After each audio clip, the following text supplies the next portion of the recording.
Heyo, welcome into CHGO Bets Daily, presented by DraftKings Sportsbook, America's top-rated sportsbook. Download the app today and use promo code CHGO when you sign up. Welcome into Studio B of our CHGO offices here in the West Loop of Chicago. The B stands for Best Bets. It does not make any sense. It should be Studio BB. I didn't make it. You know, they named it when the studio was built. Weirdly enough, this has always been a betting studio. I'm Sean Anderson. You can follow me on Twitter at Sean_W_Anderson. Alongside me is Cody Delmendo, my partner in degeneracy. You can follow him on Twitter at Cody_CHGO. We are being produced today by Joey Spathis. You can follow him on Twitter at Joey Spathis. Race to 1K. The race to 1K is ongoing, and we have picked up some steam in the last couple of days. Are weeks. You over 950? 966. Wow. Okay, we're getting real close. That's real nice. All right. We're gonna have to do something for Joey then. This is a big show. This is a big bets show because I have no idea what the best bets are, but I can tell you one thing. This might be the best day of college basketball that I can remember. It's going to start with a banger. It's going to end with a banger. You might see tonight's or this year's national championship play as well. You're going to start off with Kansas State and Michigan State. This game is very, very odd. We have been talking about it, and I still have no idea who's going to win. Followed by UConn and Arkansas. I really like the Huskies. I think that they're going to go deep this year. We'll talk about them in just a second. We also have, now I'm blanking. FAU, Tennessee. FAU, Tennessee, thank you, which is Rick Barnes, can you trust him, versus Dusty May and a very rambunctious group of Owls. And what is a pack of Owls? A historic season for FAU. Never been here. Yeah, never been here. Right. Some boys out of Boca. A group of owls is a parliament. So a parliament of owls versus the Volunteers of Tennessee. And then ending with Gonzaga UNC, our headliner, a very, very great game. And a game that's very iconic. 17 years ago that happened. UCLA and Aaron Aflalo defeating Adam Morrison in Gonzaga. That was 17 years ago. How about not 2 years ago? Not to also derail the show, but Greg Braggs just tweeted, "It's time to take over. Jump in to see the carnage." And he says, #boiler up for life. He's still, he must still be in absolute shambles from losing to a team that I shall not name because that's our deal that we have. Well, we can hear it right from the horse's mouth himself. I feel threatened. Ladies and gentlemen, I feel he's here, and like I'm fearing my life right now. Thank God, there's 200 miles between Illinois and Indiana. That yeah, like right. Well, I did. Did you? Oh, I didn't post the video. I was gonna save it for a different time. He almost physically assaulted me yesterday when I simply asked him what happened. A few times in person, and he was charging me. I was walking around the square part of our office backwards, and all I was asking was what happened, and he was not.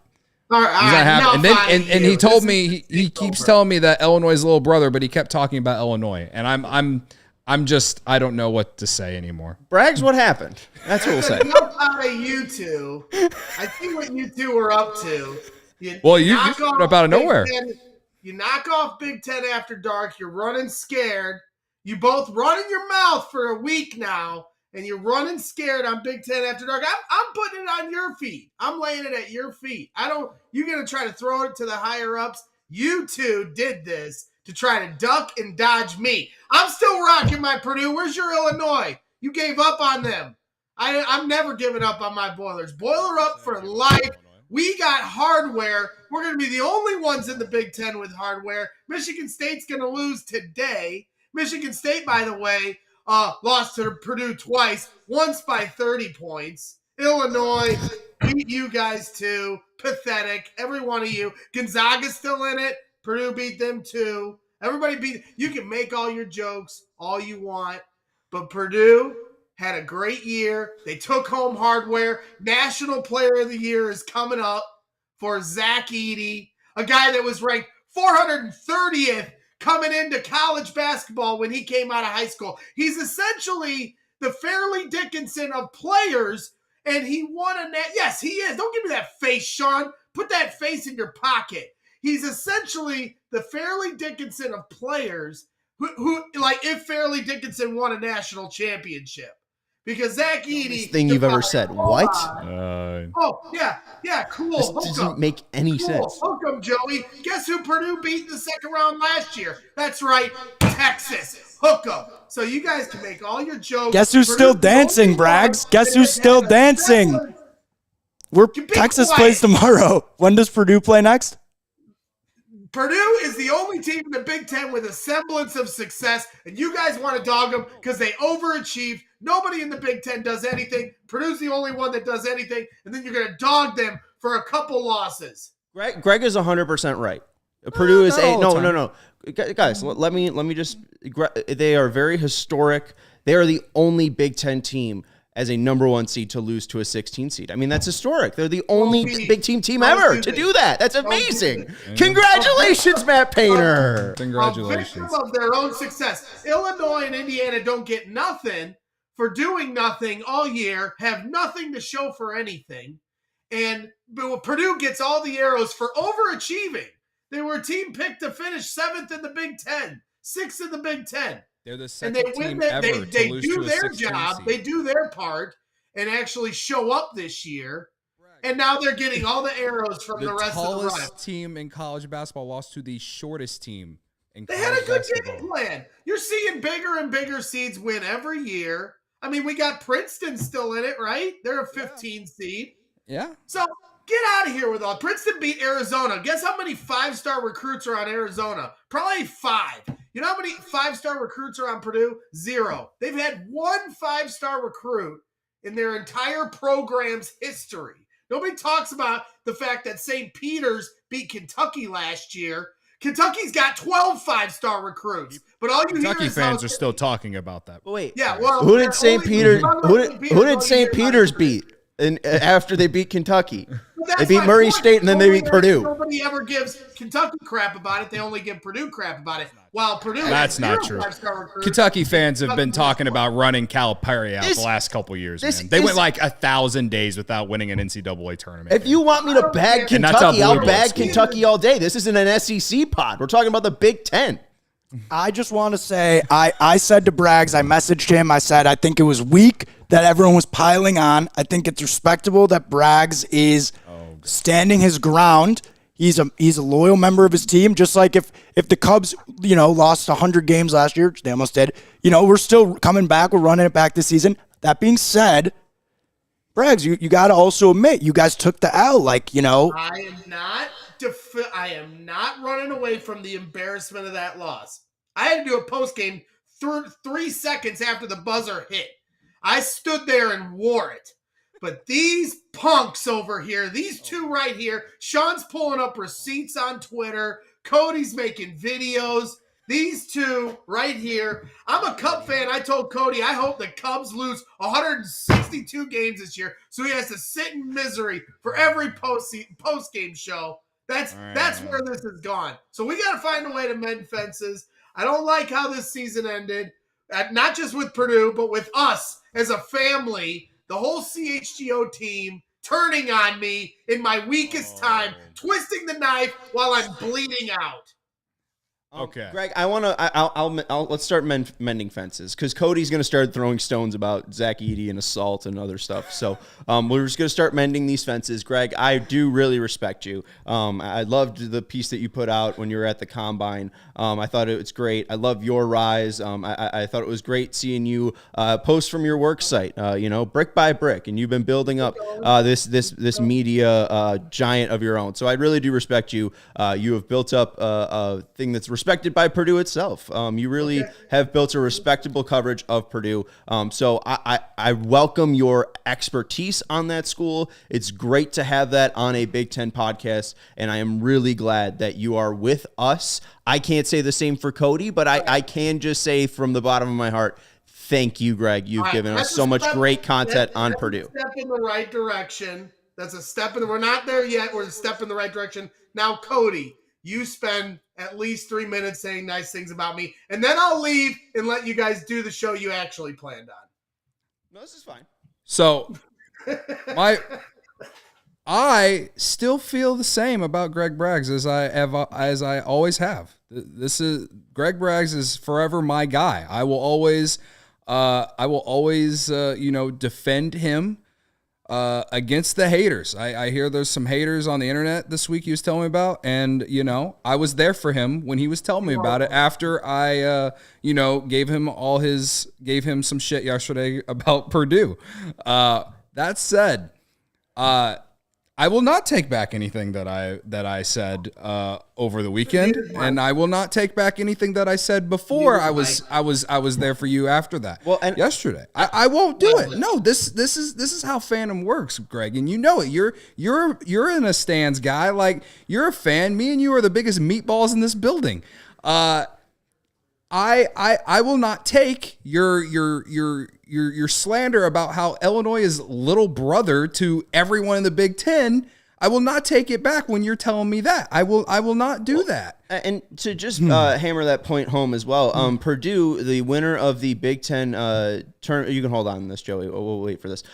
Purdue, the winner of the Big Ten tournament, did something that the last 22 winners of the Big Ten tournament have done: not win the national title. Literally, it's been 22 years. Like, it's just a pathetic conference.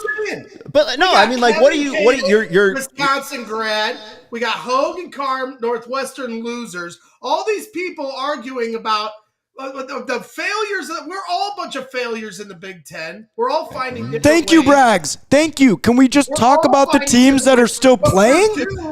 But Purdue is the only one that's holding up to their end of the bargain. The rest of Michigan State, Michigan, Illinois, Indiana, these teams get 5-star recruits. I can't emphasize this enough.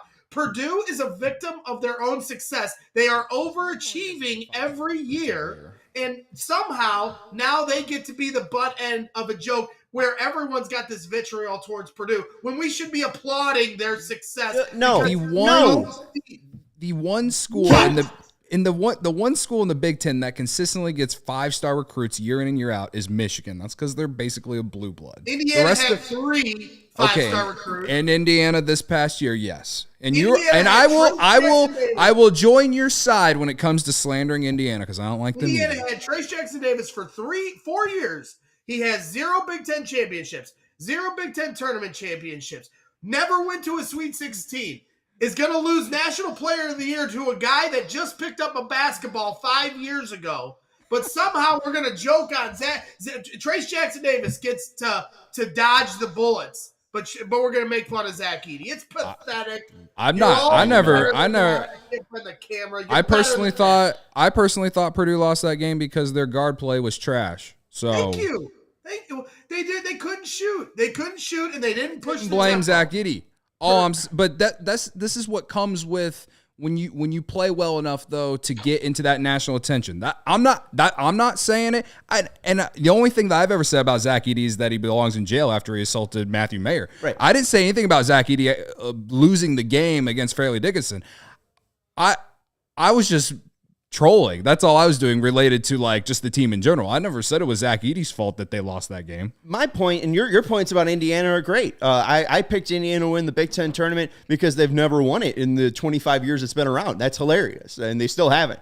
You guys won it, and they still haven't. Everybody keeps saying the Big Ten needs to get into the 21st century of college basketball, and they got to go guard centric. That is literally what Illinois tried to do. And they failed. They tried to do it. Purdue is king turd on shit mountain. The Big Ten sucks. You are the king of a crappy conference. Okay. You are right about what you said about Illinois. Yeah, this first year where they went that route, it did not go the way that they planned. I mean, but again, Greg, the reason that I'm doing what I do is just like this is how it goes. You were giving me a lot of banter at the beginning of the year, and this is my time to shine. Brax, you have done a remarkable job. The fact that there are people in this office that the resounding take from everybody before March Madness was that Purdue was the most annoying fan base. It's insane because there's only one right answer, and it is Michigan. It's factually Michigan. We should all be united as Chicagoans against Michigan. When Corey comes in the office, we should beat him up a little bit, why are we, we shouldn't be jumping on Braggs' back, but I mean, you did do a real good job, clearly, of riling everyone up. The fact that you got that many Purdue responses, it's crazy. Well, and hey, the Big East has 2 titles since the Big Ten is they're not a good basketball conference. Like, they haven't won a title in 23 years. If Michigan State doesn't advance all the way to the title game, they still won't have a title. Like, it's a pathetic conference. Anyone can be the best of that conference. You just have to win the title. And there you go. You have done it. Like, Michigan can be annoying because, they're the last team to go to the national championship as the Big Ten. But still, they're runners-up. I mean, the Colts are annoying because they hung up that banner being the AFC runners-up in 2018 or whenever that was when they lost to Tom Brady and Deflategate. I mean, what are you going to be? Celebrating second place? Like, Braggs, you're out here celebrating a Big Ten conference win and a Big Ten tournament win, and the Big Ten still is pretty mediocre when it comes to men's basketball. Okay, I mean, so I'd clap back on that a little little bit. This question it's not feel free. If the Bears go into this season and win the division, Cody, if the Bears win the division and Justin Fields wins MVP, but they lose to the worst team to ever make the playoffs, would you take that right now? Well, absolutely. But the Bears' history is completely different from if you want to even compare Purdue. The Bears can't make the playoffs on a consistent basis throughout my entire life. So, yeah, all Chicago would take that. But I guarantee you if they go to the playoffs and they lose, I'm sure all the talking heads on national television will be shitting on Justin Fields if they lose the game. What's the other option, though? I'll leave you with this, and then I'll let you get to your show. Since I blitzkrieged you guys, since you ducked and dodged me on Tuesday. I did not duck and dodge. You can blame Jake Flanagan for that. Blame Jake Flanagan. I never blame our trusty leader, Jake. I'll blame you two degenerates. Teams with most NCAA tournament wins without a title. Purdue, number 1 with 44. Oklahoma, 43. Illinois, 42. Gonzaga, who gets plenty of 5-star recruits, with 41. Been to how many Final Fours? Never won one. Notre Dame with 40. Kansas State, who's in it right now, at 37. Houston with 37, who's in it right now. Texas with 37, Joey. With 37, they're in it right now. And then Memphis and Temple rounded out in the top 10. But those top 7 teams, Purdue, Oklahoma, Illinois, Gonzaga, Notre Dame, Kansas State, Houston, and Texas, every one of those teams with the exception of Notre Dame are going to break through eventually. Take my picture off the screen right now. No, keep flashing it. Come on. Braggs, what? Great point there. Hold that out. All dude. Braggs is saying, you still lost, and you are a loser school. Crap. No, they get a lot of crap. Mark Few gets a lot of crap for making the tournament 26 straight years and never winning one. Well, there's plenty of schools that get a lot of flack for not winning a national championship. How many Final Fours has Matt Painter been to? They should have against Virginia. No, just straight up answer the question. I want to hear it. And Virginia was the team that lost the 16 seed before that year, and then they won the national championship the next year, and that's exactly what Purdue's going to do.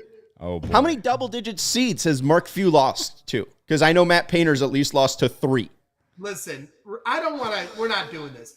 Revenge will be mine this year. Be quiet. Your shit Revenge talking will be mine this year. Revenge will be mine this year. And that Bob's yelling at you. Greg you quit yelling, Herb. He's so down bad. He's so celebrating down, that underachieving program in Illinois. Now, I'm going to leave you guys with this. It's been a lot of fun this year being a part of CHGO Bets Big Ten After Dark. I'm angry and I'm upset right now. I let some of that out right now just to purge a lot of my feelings. Cody has been bullying me. The whole studio office has been bullying me. Sean's pulling receipts. That's okay. I'll wear it. I'll eat my crow for now, but there is a shark swimming in the water. I'm leaving the shore for a little bit, and next year for CHGO Big Ten After Dark, I'm going to come back and I'm going to eat everyone alive on the shores that dares put their feet in the water. But it's been a lot of fun with you guys this year. I did call a lot of different things, including Mark's Northwestern Wildcats making the tournament. So, I'm not a hater, and I root for the Big Ten. Maybe with the exception of Indiana, I root for the Big Ten in March, and all of you twisted the knife on me at my weakest moment, danced on my grave. I won't forget it. I still love each and every one of you, but I'll never forget it. What do you want, Sean? Because I'm leaving. I won't forget you saying that you'll eat crow. So I'm going to go try to poach a crow out of the skies, and I'm going to cook it up for you, and you're going to eat crow. You're going to eat an actual crow, and it's going to be fantastic, and I hope you wear your Purdue sweatshirt. We love you, Greg. We love you, and you're amazing. You don't get to celebrate the Cubs this year. I'm sorry. If the Cubs make the playoffs, you don't get to celebrate. Bam. You are so mad at me that you want the Cubs to go 0-162. Your team. You're so mad at me that you want that to happen. You don't get to celebrate. If the Cubs are actually good this year, like I think they can be, you don't get to celebrate. You are banned for 1 year. For 1 year, you are banned. The mayor of Wrigleyville has spoken. All right. You guys have a great day. Show some respect to the team with the most Big Ten regular season championships and a winning record against every single Big Ten team in the conference. Show some respect. Enjoy your day. Make people some money, for God's sake. Do your job. And we're going to try to mend some fences this summer. We'll see. Opening day, a week away. Some brick fences, right? You and your White Sox and Cubs coverage, but we'll wait till next year till we meet again. I'm not going to speak to you guys again until November. I love you, Greg, and there is a restraining order anyways on you because of the voicemail that you left me. There is a police report and a restraining order, so you actually have to stay 50 feet away from me. Sleep with one eye open. Oh, don't worry. I do. Have a good day, ladies and gentlemen. Love you, Greg. So this might be the longest CHGO Bets show ever, considering we haven't really talked about that. Was insane. Gambling. We haven't made any bets. That was insane. He just messaged me when the show started and said, send me the link. And, I love it. And don't tell them. I love it. That's amazing. The audio for this is going to be brutal because it's just really loud TV, you guys talking back and forth. That was intense. Thank you for producing, Joey. That was great. All right. That was Greg Braggs, everyone. Well, and he's a diehard. He is a diehard fan, and he has built it into his own media empire, not only for Purdue, as you just saw, but also for CHGO Bears. And we work here for CHGO Bears. We got daily bet show, we got daily Cubs shows, we got daily White Sox shows, and Greg Braggs' daily Bear show. And hey, Joey produces all the Bull shows. So we really got a lot of representation here. We got the Blackhawks as well. And there's a CHGO Sports podcast happening over at Studio A right now. There are podcasts and live shows each and every day. We got baseball season starting up, and there is no better way or no better time than to become a CHGO diehard right now. We got dope merch for all teams, premium written content over at All CHGO. We also have free articles over there right now at All CHGO as well. And there's the members only Discord where we give out picks each and every day. Whenever we see an angle, the first people we tell is the CHGO Bets Discord. So make sure you go to allchgo.com and sign up to become a new member, and you get a fantastic gift package when you sign up. Free shirt, a membership card, and stickers as well. So make sure you go to allchgo.com to sign up and become a diehard today. Thank you, everyone, for watching, and make sure you hit the thumbs up as well. Let's get into the picks. Cody, first game. I thought you were ending the show there. Yeah, for a second I thought he was too. Kansas State, Michigan State. Who do you like? Where's the lean? I bet Kansas State Sunday night after TCU and Gonzaga. I got him at plus 100 on the money line and moved up to plus 115 at one point, and the spread moved to like 2 points at one point. Now it's down to 1 on DraftKings Sportsbook, our favorite app. So I think this will be close, but me and Sean have been going back and forth on this. I like Kansas State to come out of this region, and I like Kansas State to win this game tonight, basically because I just think that Kansas State can play the style that Michigan State wants to play, and Michigan State can't hit a damn three-pointer. If Michigan State shoots better from the outside than they did these first two games against USC and Marquette, perhaps they win this game, but they haven't been able to shoot the three, and I think Kansas State can play at the level that, or play the type of game that Michigan State wants to play, which is like grind it out, long possessions, trying to score, in these wild ass ways, I guess is a weird way to say it, but again, crafty scores. And I think the guard play is pretty equal, but I think the guard play leans on Kansas State a little bit more. Norvell is, I think that's his last name, Norvell. Starts with an N. On Kansas State, yeah. Marcus Noel. I knew it before Braggs joined, but now my brain's fried. Noel. He is he's had a great NCAA tournament so far. So I'm gonna lean them tonight. Again, homecoming for him and Tyson Walker as well, both from New York, they both said that they played in New York parks growing up against each other. So that's going to be a huge storyline tonight. Yeah. Give me Kansas State. The over/under is 138.5. Kansas State's gone over the first two NCAA tournament games. Michigan State has gone under. I lean under, but I'm not betting it. No, seriously. I really don't understand where to go in this game.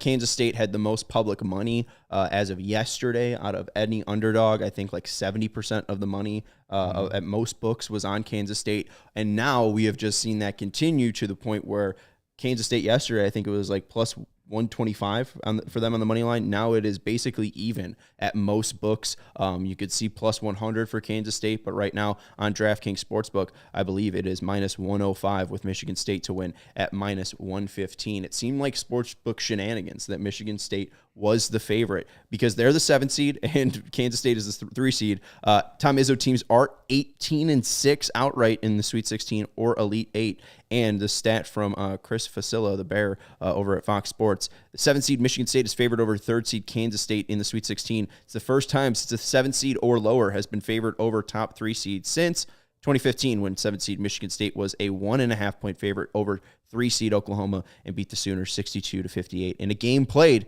in the state of New York where tonight is happening. So Tom Izzo has done this before. Again, Vegas said they're the favorites to win this game. When the line opened up, I think I'm just going to go with Michigan State. That was my gut when we had our first show. I think that was on Monday. There was the ticket that I gave out, Michigan State to win the title at 30-1. I did not believe Michigan State could be here, and the fact that they are here, I feel like I shouldn't doubt them. 18-6 in Sweet 16 and Elite 8 games. Jerome Tang, this is his first year at Kansas State. Fantastic job. Tom Izzo, been there, done that. There's the reason why it's, I'm just leaning the Big 12 here. I think the Big 12 here is the better conference this year, and we just sat here. National champions from the Big 12. You guys just sit here and shit on the Big 10 for 20 minutes. So I mean, whatever. Give me. Are they good? Is the Big 10 good? I do think that it is one of the more competitive conferences in college basketball, and not just because you haven't won a national championship doesn't mean that it's a bad conference. It's hard to win the NCAA tournament.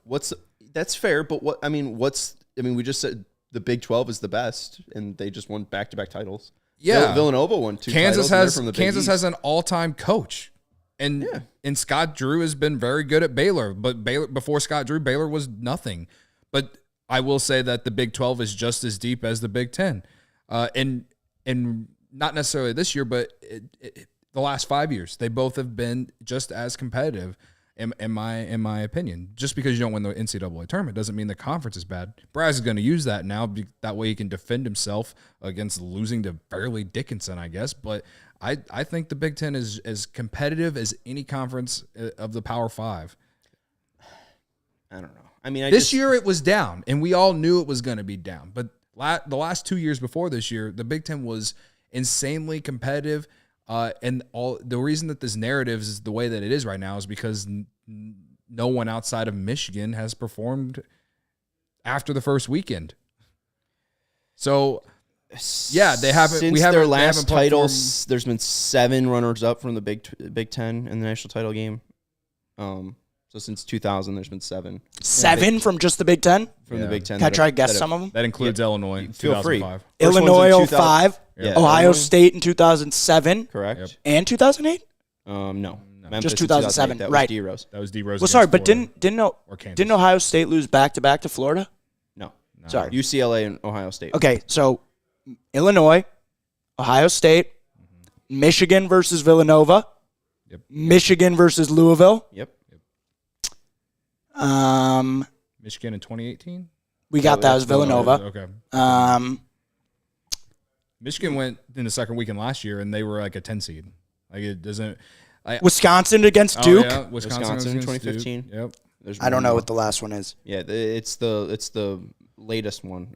2002, Maryland, 32 I didn't and know 4. that. Well, Maryland wasn't part of the Big Ten. Yeah. Maryland defeated Indiana. Sorry, I was just going to go to the. So Indiana was the team. Maryland, yeah, obviously They weren't in the they're Big Ten the yet. last Big Ten team to Yeah. win the title, but they were in the ACC. All when I'm it saying is, even though I'm taking Kansas State tonight,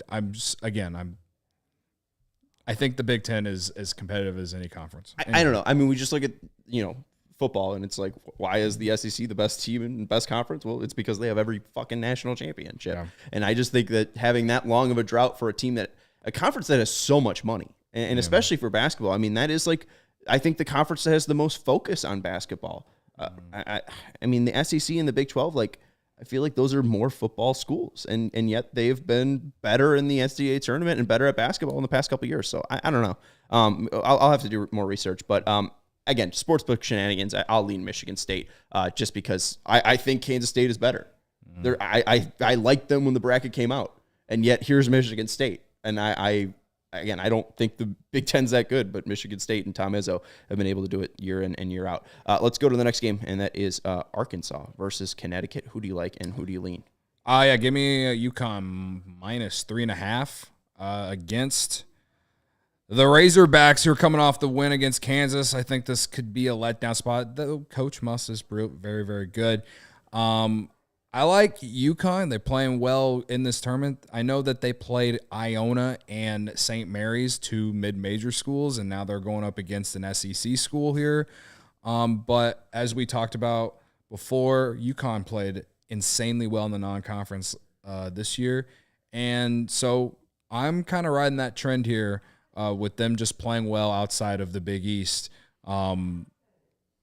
against Arkansas, a team that they trailed most of that game against Kansas, and some things went their way, and they found out how to guard Jalen Wilson. I think UConn has multiple options. Kansas was Grady Dick and Jalen Wilson those are like the 2 main guys.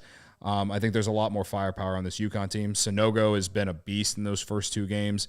They're undefeated when he scores 20-plus points. I think he can score 20-plus points tonight, and if they do, I think they win the game. 3.5, I mean, I do think Arkansas can hang around, but I also feel like UConn will pull away at the 10-minute mark in the second half and probably win by, close to 10 points. So that's how I feel the game's going to go. I'm also taking the under 140 just because Arkansas in every game that they have played or the last 3 games, which are all at neutral sites, have gone under. UConn's 2 games in the NCAA tournament one has gone under, which was against St. Mary's, which they're an under king, and then Iona did go over. But again, I think this game is close. It would be kind of similar to how Kansas and Arkansas went, which the total was 143.5. So just a few points less, but I think we might see some longer possessions in this one, just because I just think that's how March usually kind of plays out in a way. And that's why the unders have been killing it in the NCAA tournament thus far. So yeah, give me the under 140 and give me a UConn minus 3.5. Yeah, UConn in November was seen as the best team in college basketball. They are still 4th in Ken Palm's ratings. They beat Oregon 83-59. They beat number 1 Alabama 82-67. They beat Iowa State 71-53, and that was with Caleb Grill, I believe. They beat Oklahoma State by 10 points, and they beat Florida 75-54, and that was all in consecutive games. I mean, that is a ridiculous run. This is a team that I think can win it all. And UConn was seen to be a possible upset watch in the first round against a Rick Pitino-led squad in Iona, and they handled them 87-63. St. Mary's, I really like them against VCU. I know you picked VCU, and VCU really didn't have. They couldn't score. They couldn't score, and I thought that St. Mary's would cause similar problems to UConn. 70-55. I mean, I think that Arkansas, especially with their inefficiency, cannot hang with Connecticut. We saw them get down 8 in their last game against Kansas. The line is 2.5 for the first half for Connecticut. I feel like I lean that way, but I think I'm just going to take -3.5. We saw this get up to -4.5, and now it's been bet back a little bit down for Arkansas. But I really do like Connecticut, and if this gets to 3, a true one-possession game, I'll take UConn all day. I think they're going to win it all, so I really like Connecticut. Let's go to our next game. We have Tennessee and like, this is the game I keep forgetting about. FAU and Tennessee, 33-3 FAU versus Tennessee. Where do you lean? I lean FAU +5, but I also think Tennessee wins the game. So I'm actually just kind of I'm not going to bet it on the single as a single bet. I have Tennessee in a money line parlay that we'll get to at the end. I know Barnes in this position, 2-7 in the Sweet 16, 2-7 ATS, 5-4 outright at Tennessee. This is giving me big Tennessee versus Loyola in 2018 vibes. And that's what scares me. If there's anything about this that scares me. But I also am a little surprised that Tennessee has even got this far without their point guard. The way they played against Duke was very, very impressive. So I'm kind of riding that energy into this game because they play defense. Tennessee is one of the best defensive teams in college basketball, and they're going up against a mid-major school that probably hasn't played up against a defense like Tennessee. So that's why I'm taking Tennessee in my moneyline parlay, at least. Yeah, I have Tennessee. I took them on Tuesday because I thought -5.5 was going to be honestly bet up. I thought this line was going to go to probably 6.5, maybe 7, and it's gone down to 5. Last night you could have got FAU on the money line at +200. Now it's down to +185. So the public does like the Owls, the Parliament of Owls, as we're going to call it. But the thing is, you talk about the guard play. The injury for Ziegler for Tennessee is huge. He's their best player. He's out with the torn ACL. Didn't affect him against Duke, but FAU, one of the smaller teams, they have fantastic guard play. Dusty May seems to be having these guys playing for one another. They don't really have great facilities. This isn't really a great basketball school. It really does seem like one of those destined programs. We'll see how good Dusty May is as a coach, but hey, we saw Porter Moser get a Power 5 job because of what he did at Loyola Chicago. He might just have that kind of vibe behind him. I really don't know what to do. Tennessee, number 1 in defensive rating. They are bigger, they are stronger, and if their fouls are not being called, I think that Tennessee can just destroy them. They have 11 29-plus point victories. If there's any safe bet here, maybe it is the under. If you think Tennessee wins this game but not going to be able to cover that 5 or 5.5, wherever it's at, wherever you're betting it, taking the under isn't the bad play. Now, it's a low total. It's at 129.5, but the last 2 games that Tennessee has played, neither team have gotten to 60. So, do you think FAU is going to get to 60 points against Tennessee? If you don't, take the under. Yeah, I don't know. That's the thing. I keep doubting myself. I don't know. I feel like just Tennessee should beat them. But again, it's just when you get to March, some of these teams just have that kind of it factor about them. And that's the thing too, is in the SEC, you don't see teams that can make threes. You look at the games that Tennessee has played. It's very rare that teams hit 10 or more threes against them. Missouri, Ole Miss, South Carolina, Mississippi State, South Carolina and Missouri were the only teams that were able to hit more than 10 threes in the SEC against them. I took Tennessee -5.5 and UConn -3.5 in a parlay at +249. I don't love it, but we're riding it. That's so I don't know. I'm disgusting parlay. I would also bet FAU on the money line, and I'm kind of kicking myself for not taking it at +200. Anyways, I know that's mixed singles. That's the definition of mixed signals. Gonzaga, UCLA is our next game. Gonzaga getting a 1.5 on the money line, -105. UCLA -115. Over under of 145.5. Cody, where do you lean? If you've been following this show for months, you know that I have a future on UCLA to win the title. Listen, Gonzaga great offense, best offense in the country probably. Drew Timme, I mean, to me, kind of overshadowed this year in terms of player of the year. I mean, he broke Gonzaga's all-time scoring record. I know they play in the West Coast Conference, all this jazz, but he is the reason that team goes. But I just don't feel like they've played a defense like UCLA. And I think UCLA will be able to slow them down a little bit, and that's going to lead to them winning this game. And they have experienced players, Jaquez and Campbell, very good. That UCLA didn't necessarily play their best game against Northwestern. I know they got some injuries, but they've had a week to prepare for this. And I like Mick Cronin in this spot. And like we were talking about with Braggs, a little bit about Gonzaga, and he thinks that they don't get any backlash for not winning a title. That's not true. They get a lot of backlash for not winning a title, because they don't play anyone, and then they get a high seed and then don't win. I think there's more pressure on Gonzaga to win this game than UCLA personally, but it's a 1-point spread, whatever. Give me UCLA money line. I'm gonna ride the future bet, and we'll see. And I'm not sure what UCLA's injury status is. It seems like Jalen Clark will still be out, but David Singleton, who tweaked his ankle, seems to be all right. He said he's fine. And Adam Bona, it seems like he's been injured and banged up, but he's got no wrap or sling. But I've also heard that he might be out tonight, just completely. So I don't know what to do again. Vegas is set these lines very, very good. And I mean, we saw just throughout this week to win this West, UConn plus 210, Gonzaga and UCLA basically at plus 230 and plus 240. I don't know where to go in this conference and in this region more. I get your point about UCLA slowing it down, but Gonzaga is so efficient offensively that they just might be able to, even if it's a slow game, just be able to be efficient enough to win. And I think the injuries might be a killer for UCLA, but I mean, I've liked them since the preseason, so I really don't know. Yeah, no, I mean, I think if Gonzaga wins this game, then they're going to have – I could see them playing in the national championship if they do win this game. But, I mean, it's a rematch of last year, in the NCAA tournament between these two teams. There's some history there. So, who knows? Again, 1-point spread. I lean UCLA. There's plenty of reason why people should take Gonzaga. If you did bet Gonzaga, I hope you bet it earlier in the week when they were an actual underdog, plus money. Now it's down to it's up to minus 105. So it's pretty even.